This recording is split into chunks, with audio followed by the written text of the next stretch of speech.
हमारी टीम ने अल-कायदा समर्थित अंसार गजवातुल हिंद से जुड़े 2 आतंकियों को गिरफ्तार किया है। उनके पास से असलहे तथा विस्फोटक सामग्री बरामद हुई है। वो तो भला हो यूपी एटीएस और उसके खुफिया सूत्रों का, जिन्हें वक्त रहते इन आतंकवादियों की खबर मिल गई और इन्हीं खुफिया इत्तला की बिना पर एटीएस ने ताबड़तोड़ छापेमारी कर अल-कायदा के इस लेटेस्ट मॉड्यूल के 2 किरदारों को धर दबोचा। 32 साल के मिन्हाज और 50 साल के मसीरुद्दीन के तौर पर पुलिस को सिर्फ 2 आतंकी ही हाथ नहीं लगे, बल्कि इनके पास से कुकर बम, आईईडी, दूसरे विस्फोटक और असलहों का ऐसा जखीरा भी मिला कि कुछ देर के लिए यूपी एटीएस की टीम भी इनकी साजिश की गहराई देखकर हैरत में पड़ गई। लेकिन असली खुलासा तो तब हुआ जब इन आतंकियों ने लखनऊ समेत पूरे यूपी में स्वतंत्रता दिवस यानी 15 अगस्त से पहले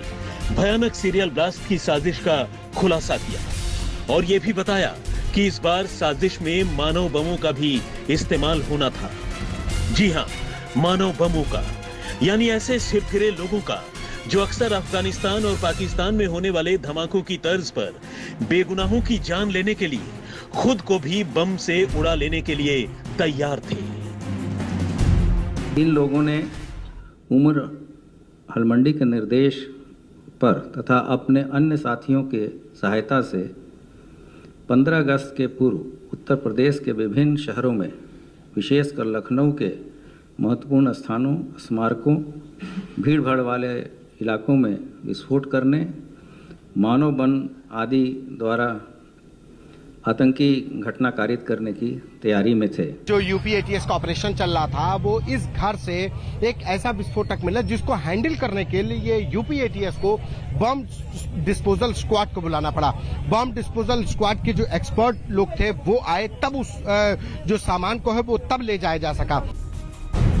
फिलहाल पुलिस ने अल-कायदा के इस लेटेस्ट मॉड्यूल के 2 आतंकियों को तो पकड़ लिया है, लेकिन सवाल यह है कि आखिर अल-कायदा के वो मानव बम कहां हैं जिन्हें मजहब के नाम पर ये आतंकी मौत के मुंह में पहुंचाने वाले थे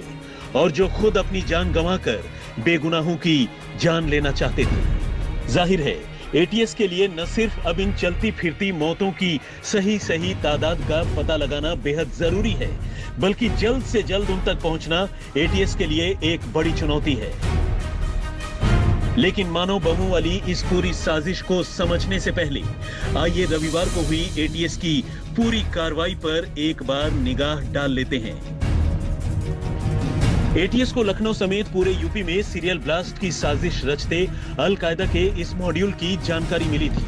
पता चला था कि अल-कायदा के सहयोगी संगठन गजवातुल हिंद के बैनर तले कुछ आतंकी लखनऊ में छुपकर यूपी को दहलाने की साजिश रच रहे हैं और इसी खुफिया इत्तला की बदौलत एटीएस ने लखनऊ के काकोरी थाना इलाके के दुबग्गा में छापेमारी कर मिन्हाज नाम के एक लड़के को पकड़ा, जिसके पास से पुलिस को आईईडी, टाइमर और दूसरे विस्फोटकों के साथ साथ एक पिस्टल भी मिला। जबकि लखनऊ के ही मड़ियाऊ थाना इलाके के सीतापुर रोड पर हुई छापेमारी के बाद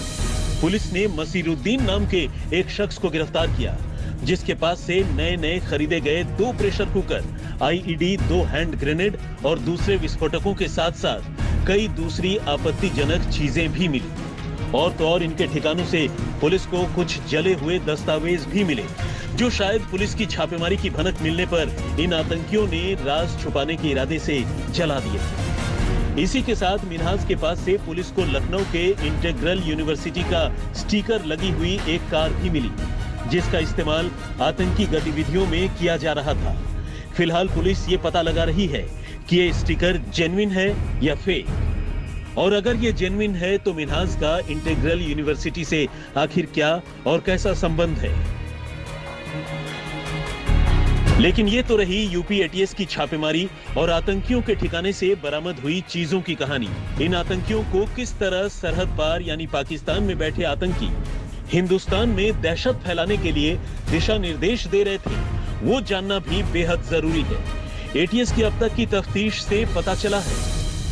कि अल-कायदा के इस लेटेस्ट मॉड्यूल का, जिसका नाम इन आतंकियों ने गजवातुल हिंद रखा था, उसके हैंडलर पाकिस्तान के पेशावर और क्वेटा इलाके से इन्हें ऑपरेट कर रहे थे। पुलिस की माने तो इन दिनों अल कायदा का आतंकी उमर हल मंडी उत्तर प्रदेश के इस मॉड्यूल को हैंडल कर रहा था और वो यहां ऑपरेट करने वाले आतंकियों को लगातार टेलीग्राम ऐप के जरिए मैसेज दे रहा था। इसके अलावा पुलिस को कुछ दूसरे एन्क्रिप्टेड मैसेज और गिरफ्तार आतंकियों के कश्मीर कनेक्शन का भी पता चला है।